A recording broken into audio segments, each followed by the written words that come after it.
Hi, I'm Kathleen. And I'm Sean. And you're listening to the Dead Baby Bear podcast. Dead Baby Bear. Long story. Hi. Hi, Kathleen McGee. Hi, Sean Lacomber. Hi, it's me, Sean Lacomber. It's You almost called yourself McGee. Kathleen. It's me, Kathleen Lacomber. Kathleen Lacomber and Sean McGee. Yeah. Actually, I have a half-brother named Sean, so.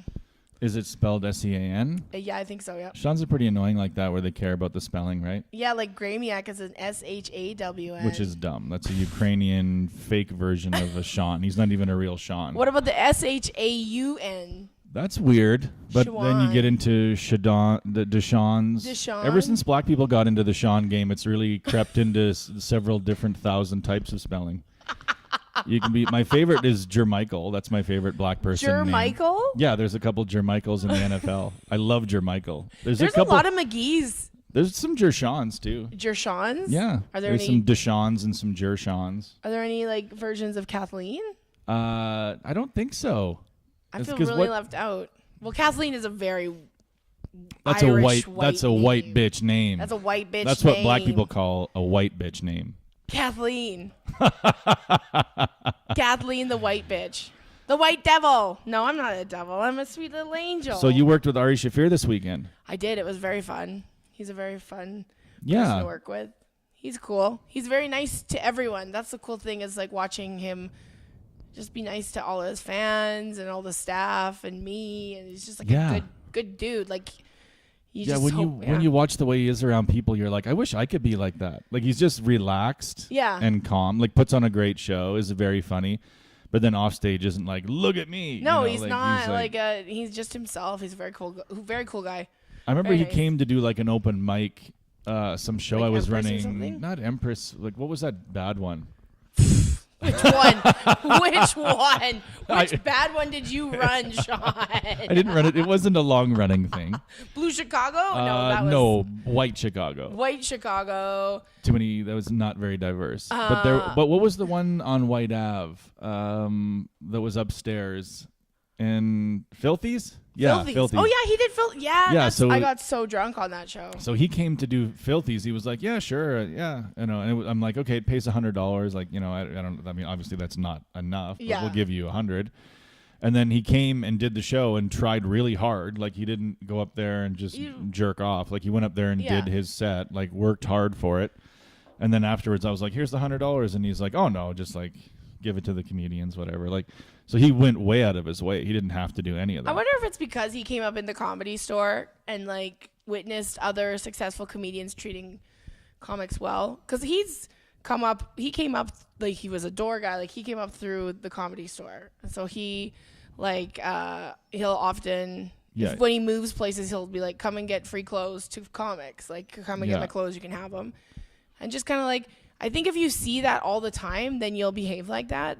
Like we don't see that much in Canada because none of us have money, you know. And he paid every due, right? Like, you know, starting as a door guy, like so every rung of the ladder, he didn't skip one of them. Yeah. Like, if you have good examples in your comedy career, you'll be a good comic too. Like I was talking to Angie, the owner of Yucks Calgary, and she was like, you know, everyone is happy when he's here because he treats everybody so well and he's so nice. And then like, she says it's nice to see comics just like be nice to everybody. Not that there's not a lot that are assholes, but like, it's just nice to go to where you're going and not act like a fucking prima donna. And Ari could, because Ari is actually successful and famous.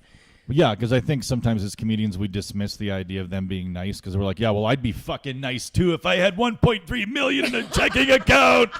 Okay, I don't think he has 1 point. Well, he could have 1.3. I don't know what. Oh, don't be silly. Of course he does. He's probably sold $1 million worth of fucking stickers, for Christ's sake. He's probably got more sticker money in the bank than I have any other type of money. He just bought his first house with sticker money. Yeah, just all. I don't even know if he has stickers. That's the sticker house. That's the grinder house. But one lesson I wish I could have learned from Ari is like I remember he had his like an album coming out, and Bill Burr shared it on his Facebook fan page, and there was like half of the people were like, "Oh my God, Ari Shaffir is so funny." But there was like 4 or 5 like very vocal people that were like, Ari Shaffir is the worst comedian I've ever seen in my life. And it's like all over Bill Burr's page, and I'm like, oh my God, like I'm reading it and I'm like, fuck. And I was working with Ari that weekend and I'm like, man, like I read some of this crazy shit online, like Bill Burr's page, and you know, he's promoting your album, but people are saying it's shit. And like, I'm like, how do you deal with stuff like that? And he's like, he legitimately was just like, who cares? Yeah, he's really, like his attitude is a really good attitude to be around, because you start to be like, yeah, who cares? He did he posted like a picture of us at the Banff Springs, because we went to the hot springs. I got like 200 Instagram followers. Like, it's ridiculous, like the power that some of these people have, and he doesn't even realize it. But like, so I got a whole bunch of new followers. But then there's like comments like, "Who's the fatty?" And I almost went in right away and said, "It's me." But then all these people had already jumped to my defense. I'm like, "Well, this is cool." She's not that fat, guys. She's not that fat. She's passable fat. Did I ever tell you about that audition that I had to go on? And it was like the role when I got there, they give you this sheet, and it said I was auditioning for obese cheerleader. Aww. And I was like, I said to them, I'm like, the girl like at the desk, I was like, obese? Like I don't know. She goes, oh no, you're not obese. You're TV obese. Which I'm like, what is? So guys, I'm TV obese, which makes me feel a little bit better. Because the camera adds 10 pounds, and you can't afford that look. No way. I can't. But then, you're doing marijuana things? Yeah, so that's the fun of opening for Ari, because he gets lots of weed friends, I bet. And they bring you stuff. So this very nice gentleman gave us each one of these bottles. How the hell is he not just doing heroin now? You know what I mean? Like, I would have thought he's high so much on marijuana, as we all are, but I thought by this point he would have been like, you know what? I think let's up my game a bit. I mean, you'd have to ask him, but he wasn't even like that. He's not that high all the time. It's weird, because we were talking about this, because I still haven't drank. I went a whole weekend at Calgary Yuck Yucks without drinking. I could not believe it. I did it. But it's like you have this like persona that people are like the party comic. So Kathleen, if she's not drunk, you know how many people asked me if I was trying to get pregnant or if I was pregnant this weekend just because I wasn't drinking. You know? Oh, who the hell stops drinking because they're trying to get pregnant? I always thought you had to be drunk to get pregnant. I've always thought you had to be drunk to get pregnant. Nobody's a worthy father until you're hammered. Yeah. And then you'll spread for anybody. You'd be such a great dad. I think you'd be such a good dad. You'd be so good. I know you're just sitting in the shopping cart right now outside of a Circle K, but I think you'd be a pretty good dad. Let's raise a child together. I like the way you're holding your iced tea. That's the only times I've ever attempted to it. I'd have to be really drunk. Yeah. To do that. But anyway, so like I always have this reputation of being this party drunk person all the time. So when you're not, people get mad or they feel jilted. Or they feel like they're getting like shortchanged by you because you're not partying all weekend. It forces them to confront their own demons just for a second. Yeah, and it's so like I mean Ari wasn't smoking that, but he's got this persona where and people bring him like so much stuff, and then so I'm always like, well, I'll keep it because he can't take it across the border. That's right. So it's still a bit of a problem. So we got this. So he does. So it's more like he doesn't really get high that much. Oh no, he gets high, but like I mean, I don't know. Not that it's a big deal if he does or doesn't. I just didn't like. It's not like when you first start comedy and you're just like, let's see how high I get, let's see how drunk I can get. Yeah, it's and just then you managing. kind of like you've been on the road long enough and you're just kind of like, oh, it's not that exciting for me anymore.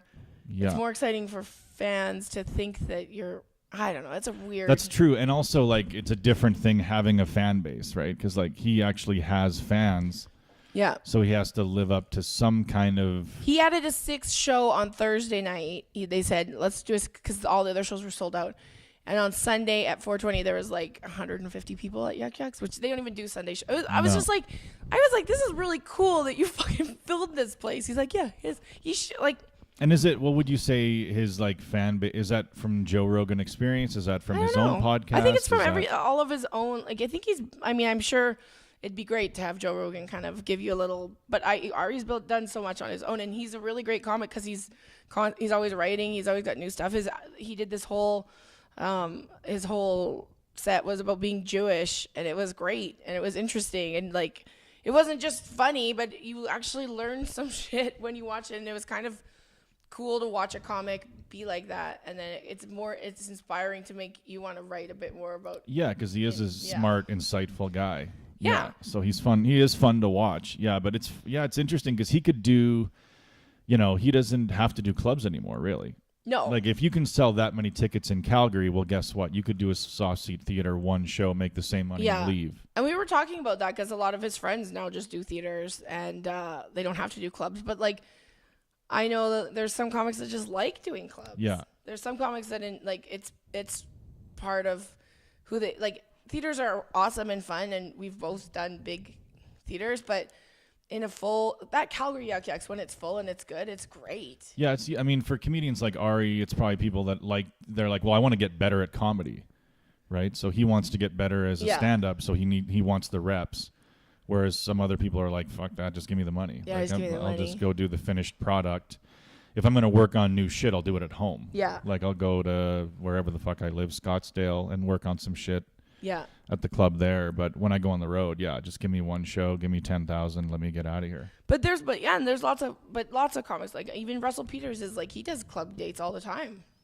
In the really? Yeah, he does the improv when he's building new stuff, because he goes on these giant stadium tours. Like, he's got to have the material. That's the thing, it's comedy is a lot more different from like 10, 15 years ago, when you could have an hour and tour that hour into the ground, and now people expect you to have new stuff every time. And it's interesting too, because it's not, the thing about comedy that's interesting that way is like, comedians like Bill Burr, Russell Peters, Ari, like they open people's eyes to comedy, and there's a thirst for more material from them. Yeah. But there isn't a lot of bleed down where like they don't watch Ari or Russell or some of those top people, Bill Burr, and say like, I love those guys. Where's the rest of the comedians? They don't. They're like, fuck that. I just want more content from those guys. Those guys, yeah. So now you have like, maybe 50 people that are in that category, where there's tens of thousands of people that want to know what they're doing next. And then the rest of it is still like, fuck the rest of them. Like nobody's.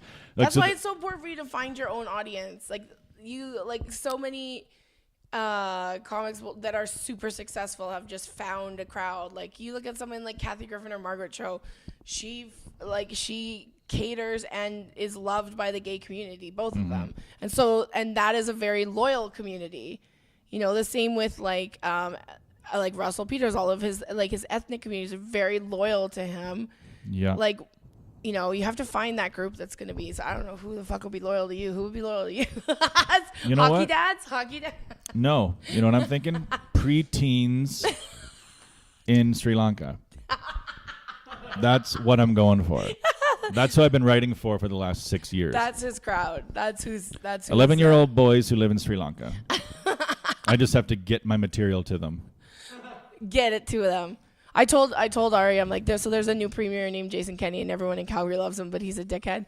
And so he went up every show, and he's like, one show he said, I heard the reason why he's turning the taps off is because he wants to keep the oil for lube so he can fuck little boys in the ass. And then another time he went up and he was... That's kind of fun. Another time he went up and he said, he was like, oh yeah, we met your new premier, Jason. We went to his house. It was beautiful, like a beautiful home. But I don't know if I should tell you this guy, but he told us he has an insatiable need for cock. Like, he's just got to suck dick all the time. Like, he had to leave halfway through the conversation to go suck somebody off because he said it was a thirst or something. and then it was so funny. And it was funny to watch a Calgary crowd react to that love Ari. Yeah. But also they're like conflicted because they're like, no, I like that man. That's not fucking funny. He's not gay. Better than Rachel. Better than Rachel Knightley.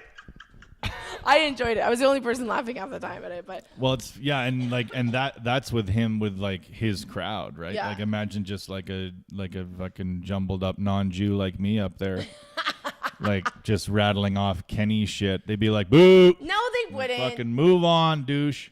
No. Well, I think like Calgary is a joke. Calgary is a lie. Like, Calgary pretends to be what it's like this progressive mecca of, when you think of Alberta, you think, oh, well, at least they have Calgary, that progressive mecca, but it really isn't. It's the least progressive progressive. No, they vote with their pocketbook every time. Even all the people that were there, like even like the people like that I know that were there were like, well, we had to, we had to get Calgary back to work. I'm like, well, you had to. I don't understand. You had to get Calgary back to work. Calgary seems fine. Well, restaurants are closing all over the place. I'm like, okay. Not Quiznos. Quiznos Let me is know still when thriving. Quiznos shuts down. As soon as Quiznos goes, that's when you got some That's the problem. canary in the oil mine. Do you like Quiznos over Subway? No, I don't. I don't either. I don't like watching it roll through a toaster. No, it's weird. I don't like it. I feel like there's magic in there. I'm always worried about food poisoning at Quiznos. Yeah. I just don't feel like I don't like hot sandwiches. I just fucking hate Calgary. You know what I mean? Yeah, yeah. Because Calgary is like Edmonton, but it's had work done, That's all it is. It's like plastic surgery Edmonton. Calgary is the Real Housewife of Alberta. Yeah, they just have their tight cheeks and what are you wearing? It's just a fucking, it's a fraudulent community. That's such a great way to describe it. And I mean, we all know people that live in Calgary, but it is like if you go They're there, shitty. You're like, it's very it's fake. Yeah, they they pretend to be like this. Oh my God, I'm so progressive, and oh my God, it's so the community, and oh my God, it's so this, and it's so about people and love. Yeah, and then when they go into the voting booth, they're like, "Give me an extra $400. Go ahead and kick fags out of school." Yeah. He's not lying. No, I'm not even lying. He's not That's even not lying. Look, if this makes gay people uncomfortable at schools, get them out of there. They can fucking homo school. I know, it's ridiculous. Even the kids at the schools are like, no, we would like to be friends with our gay friends. Let's keep this thing going. But if my kid's in a gay-straight alliance, he better be the straight one, first of all. And second of all, I don't want him fucking getting involved with all those weirdo dinky lovers. Dinky lovers! I'm not even going to say the word. You go ahead and have your parade. I haven't said penis in 22 years. I can't say penis or cry. I'm worried if I cry, I'll start loving penis. No, first thing you do after a good hard redneck cry is look for the nearest dick and suck it. But no, Calgary is a shithole. It's a phony community. It's a Christian Vancouver. They believe in wizards. Like, they're fucking stupid. They believe in wizards? They believe in Christ and all that nonsense. That magical wizard in the sky. So they're all wearing their fake glasses, their fake non-prescription Vancouver type glasses, but they still believe in the power of Christ as a healer and all that nonsense. It compels them. I don't like Calgary. Really? Yeah, I don't get it. Oh, that's weird. I don't get that community. The Flames jerseys are the worst in the fucking league. Yeah. Oh my God, this is the best episode ever. Everything I'm just about sitting here them like, tell sucks. us more. The Calgary Hitmen, fuck yourself. Everything about, like, the jerseys, they don't know how to make jerseys. They vote for Kenny and then they sit back and pretend that they're the progressive town. They're not. So they're not garbage. progressive. They're a bunch of wealthy engineers that don't know how to fuck. Sean's heart was broken by a Calgarian once. So That's right. I know you don't want to talk about it, but it happened. He's got a lot of hate inside him for Calgary. And the Stampeders are dumb too, right? Yeah, when you see a Stamps fan, you want to punch him in the fucking rib cage. It's true. Like, there's a comedian that I know, and he wears like a Stamps hat, like it's something that you should be proud of. Like, I'm a season ticket holder at the CFL. I'm a CFL season ticket holder. I know. Stampeder season ticket holders. What kind of fucking garbage is that? I do like people that support the CFL though, because to me the CFL are the Canadian comedians of sport. Yeah, except they're all Americans. I know, but they get treated the way like a Canadian comedian would. They're a joke to their American football player friends. For sure they are. They make $10,000 a year, and their friends make $10 million. Imagine they go back to the projects or the hood or whatever, or like and people are like, oh, there's old Jimmy. Don't say they go back to the projects or the hood. No, I mean like wherever you're a black person, you go back to where you're from. Okay. In Louisiana, right? Okay. Strike it from the record, projects or hood. Okay.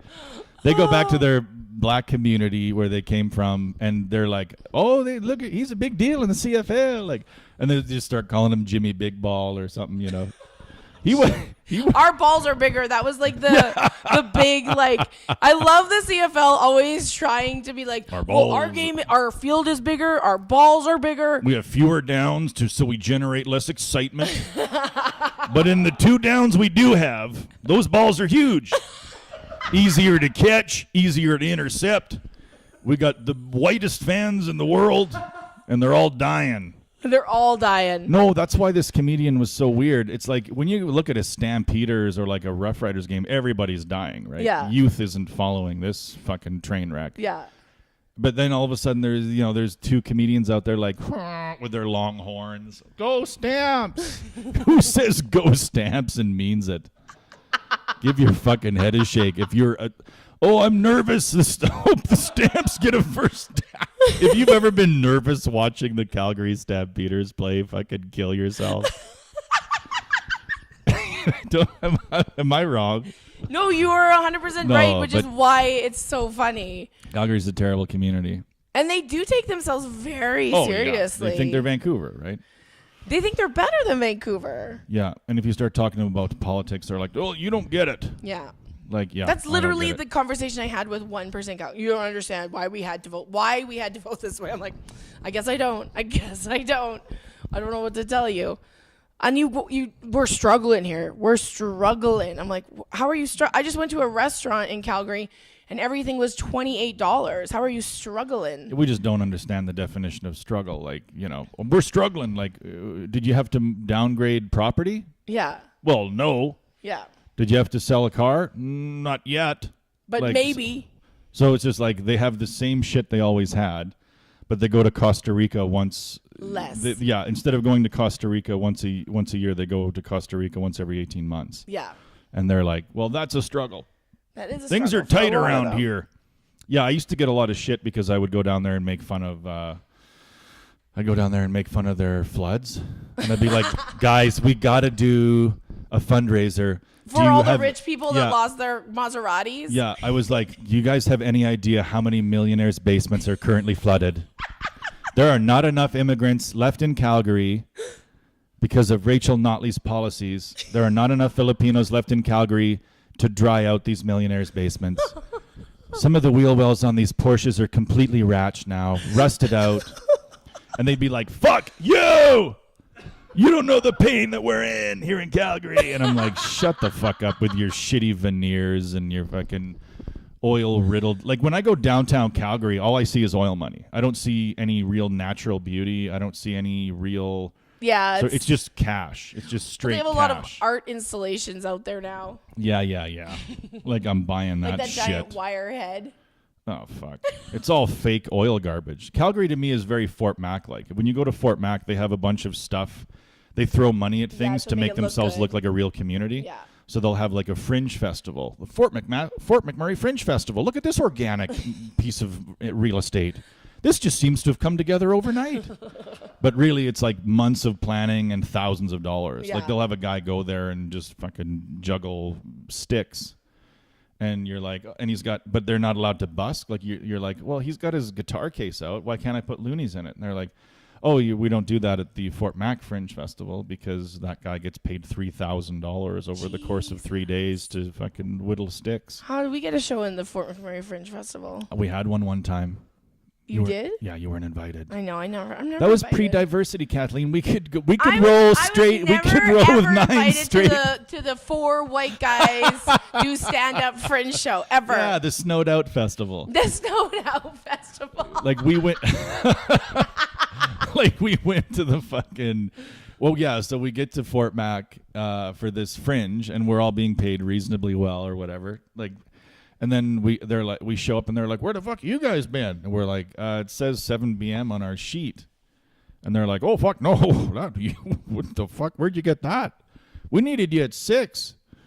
And we're like, oh, well, this sheet says 7. And they're like, okay, well, I guess you guys can just do 3 minutes each or something. For how much money? I think we're getting like $1,500 each or something. Oh, why don't I ever get these sweet awful gigs? But we weren't allowed to. But they were like, there is somebody at every event, and they're watching every artist to see whether or not they say tar sands. Because if you say tar sands, you will not be paid. What if you say Tarzan? You can say Tarzan, the King of the Apes. King of the Apes. That would be. Hey, you guys. You know what? Fuck Tarzan. The king of the jungle. No, they're destroying our environment. All these tar sands. Those apes are littering everywhere. You don't want to live downstream of those motherfuckers. Those fracking apes. Those fracking tar sands. Where was I? I think it was in Grande Prairie. Oh, really? Somebody came up with the term boofracky. Boofracky. I like that. Yeah. That's pretty good. I don't know if it was me or Ben Bows. I don't know. Take credit for it. You should take credit for it. No, I don't know. Boofracky is pretty funny. Boofracky, because we were up in Grande Prairie. And the thing about going to oil towns, though, is they do show you a good time. Because they have nothing else to do, and they have all this money. Oh, they get disposable income and every Wednesday off. There's a lot of young people there that are making money for the first time. Yeah, so, for the first time in their lives. And nobody's telling them to invest it. Because they shouldn't. Do you know what? I have $400 in RSPs right now. That's pretty big. For the longest time, I had $30. So I've been depositing 10% of all my checks into my. You're doing good. I'm trying to become a. This all new Kathleen McGee, like, you know. See, your sensibility, like, used to all be about, like, you know, what because you were never like a financial guru, were you? No, God, no. I'm still not a financial. But it's not like you were bad with money. You just didn't have money to be bad with. Well, yeah, both. But whenever I got money, it'd be like, woo! Because you were in such a deep, like, same thing for me. Like, sometimes people might think I'm bad with money. I'm not bad with money. It's just when I get it, it has to plug 9 holes. Yes, that's exactly. So like every time I get a check, it's like, well, you know what you should do? Put 10% aside for RSPs. Put 20% aside for taxes. Put 10% aside for incidentals. And it's like, well, fucking, I would love to live in that world. Yes. But if I get a check, it's got to plug the holes in my boat, or we're all like swimming. Yeah, that was like, I did get a check, and I'm like, okay, I'm gonna pay all my bills, and then I just saw, I'm like, oh my God, you just took all of my money. Yeah, the mistakes I make are usually like restaurant mistakes. Like instead of like just eating in, I'll be like, we're going for sushi. You know, and then it's like $115 worth of sushi. Like, How do you eat $115 worth of sushi? You bring children into the world and they go too. Do your kids like sushi? Yeah, they don't mind it as long as you get the right shit, right? As long as you get the white guy stuff. Yeah. Yeah, like dragon roll or whatever. Like if I just got them, here, eat this tuna flesh, they'd be like, it tastes like an anus. It tastes like it. How do you know what an anus tastes like? How do you know what a taint is?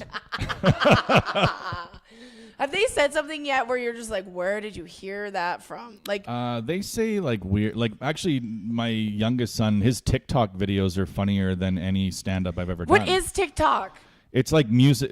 So the app used to be called Musical.ly, where like you lip sync and put the videos and whatever, right? So now it's called TikTok. I think TikTok was like the original thing that it was. So he makes like TikTok videos of him like lip syncing songs and dancing, and they're all funnier than any stand up I've done. Just him dancing and making stupid faces. My older son just says like weird, he'll ask like weird philosophical questions that are just like hurt your feelings. Like what? What's a good one? Well, there was one where did I ever tell you this about like cat litter, like the cat litter thing?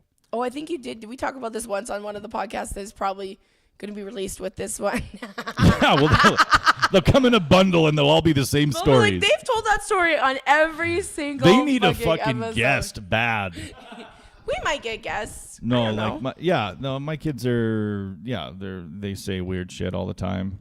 They're strange people. Like they're their own people, right? Like that's the scary part is you don't really have a lot to do with who they are. You don't? Not really, no. I mean, genetically, yeah. But I mean, their like, personality, environmentally, not really. Like they are themselves. They come out like, you know, if you take a kid and look at kind of how he behaves when he's 1.5 or 2, that's pretty much how they behave when they're 14 or 15. Yeah. Like they mature, but they have the same quirks, the same holdups, the same like.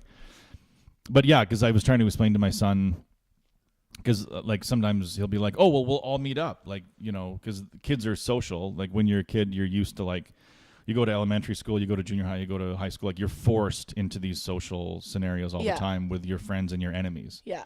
Like some of these people are your foes. You hate them, but you have to see them all the time. You have to see them. And then as you like, so my son sometimes will be like, well, we'll just meet up. And I'm like, yeah, well, those two adults, they don't get along. Like they wouldn't. And they don't get that. And then they're like, what do you mean? Like, why don't they just get over it?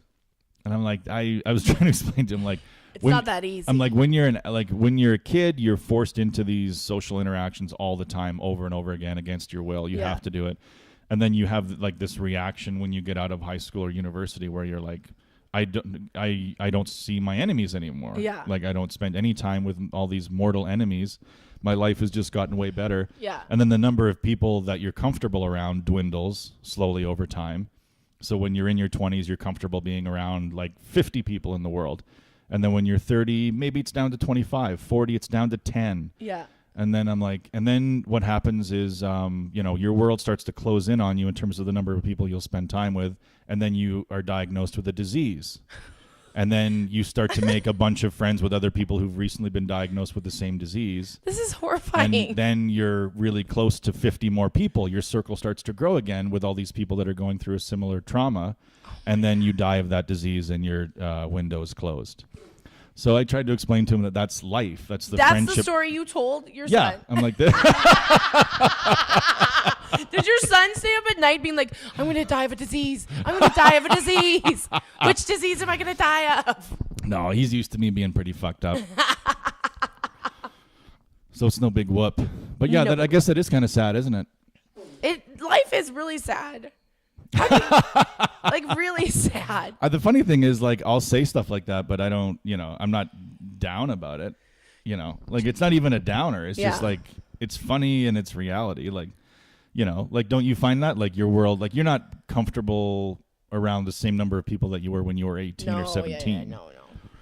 I don't want to go and hang out in a room full of people. I'd rather hang out with like 2 or 3 or 4. Yeah, and we're comedians, so that's the thing about being a comedian versus being a normal, regular human being is we're in high school all the time. Yeah. Like, we're in environments around hundreds of people that we're not comfortable being around. Some of them are our enemies. Yeah. Some of them we hate. And we can't avoid. But we can't avoid it. So we're always in high school. So we don't live in a normal world. Most people around us, like their lives are closing in like fucking, no, I don't like Gary anymore. Yeah. You start to make enemies and like, I don't fucking want to hang out with that guy. And then before you know it, it's just you and 3 other guys that you. I'm really good at avoiding people and ignoring. Like, there's one person that I really do not like, and whenever they're around, I just like, I'm really good at looking right through them. Like, they don't even exist. That is a pretty cool trick. That's what I do. I just like, because there's no point in making conflicts bigger.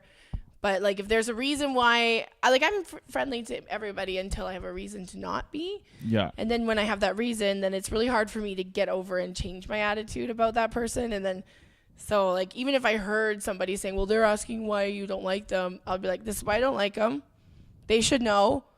And then I just ignore that person. Yeah. But you're forced by your business to be like, oh, shit, I'm going to see that guy on Saturday or you whatever. See their name on a gig sheet, and then you're like, no. Yeah. No. That's a tough thing to do. Yeah. When I always said, like, that would be the most fun thing to do as a comedian if you had millions of dollars. Pick your openers. Not pick your openers, but I wouldn't do stand-up anymore. But all I would do is I would put together fundraisers. Yeah. Where I picked 3 comedians that I knew were egomaniacs and hated each other. Oh my God. And I would just book a fundraiser, pay them $4,000 each through whoever was the community organizer. Oh my God. So I would go to like Slave Lake community and say like, hey, Chamber of Commerce, who's looking to raise money this year? Oh, the ball team's doing it. Okay, perfect. Tell you what, like, I'll give you $10,000. You can throw that towards the comedian's pay. You can have we'd love to have a comedy show. Yeah. And then you just say like, okay, you just got to book these 3 comedians.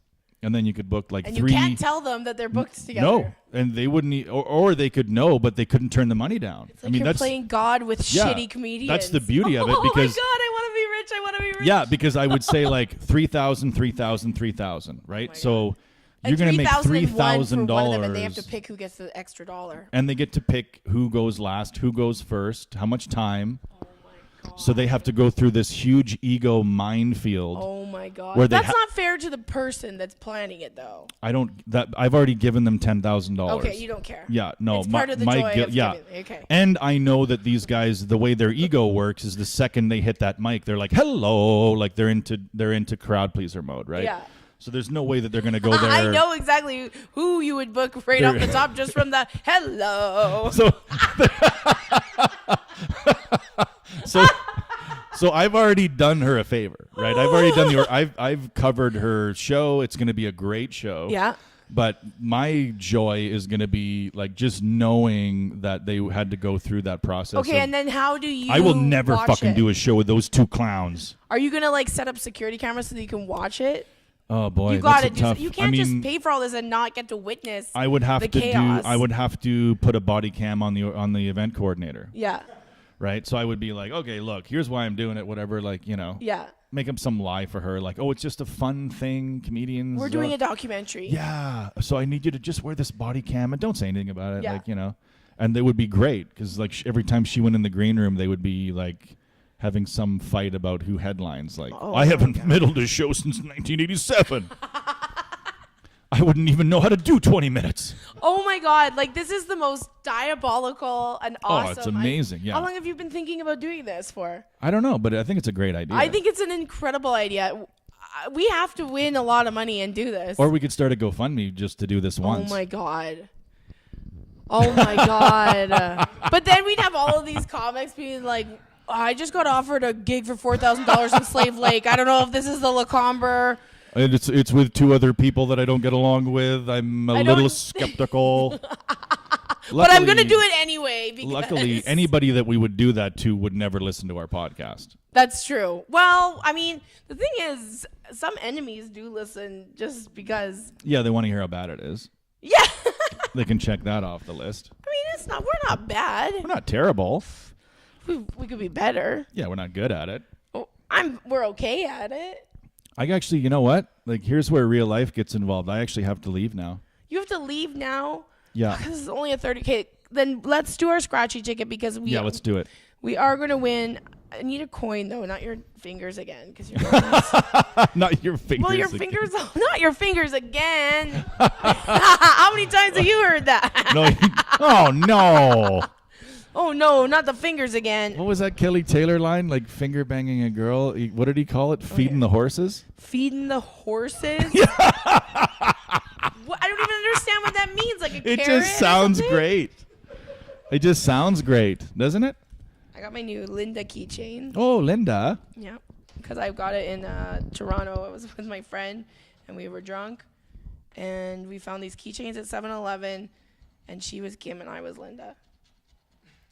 But you don't have to wrap it. You can. Oh, I'm just gonna sit here and talk to myself. That you've done that before, haven't you? Do the crazy. Alone, you've done it. Not with producer Jim Kerr watching us. Me. Where do you have to go to pick them up? Like far? Fort Saskatchewan. Holy shit, Sean. Yeah, they're at a pool right now, but. Tell them to get in the hot tub and wait. wait. So at 6:30, their class is done. Okay. And they'll probably wait for another 10 to 15 minutes before they panic. And then I'll be there 10 minutes after they panic. Are you serious? Yeah. So I'm going to be there at that critical 10 minutes after panic window. So it's going to be like after they've notified the staff of the pool that they've been neglected and they've been left behind, but before anyone calls the police. We've been neglected. I've done that before. I've gotten there just before the cops were called. No, you did not. Oh, for sure. Yeah, like you're late to pick them up for something. What were you doing? I was podcasting. I was talking about what a good dad I was. You guys, I'm trying to podcast. Okay, I'm scratching as fast as I can. That's okay. Don't worry about it. Have no, we won I anything am worried so about your far? children. We've not won anything, but it keeps on getting close to being a winner. I know. This is a stupid one. Can you do the big one? Okay. I was using this thing, but it'll make a lot of noise. All right, let's do this.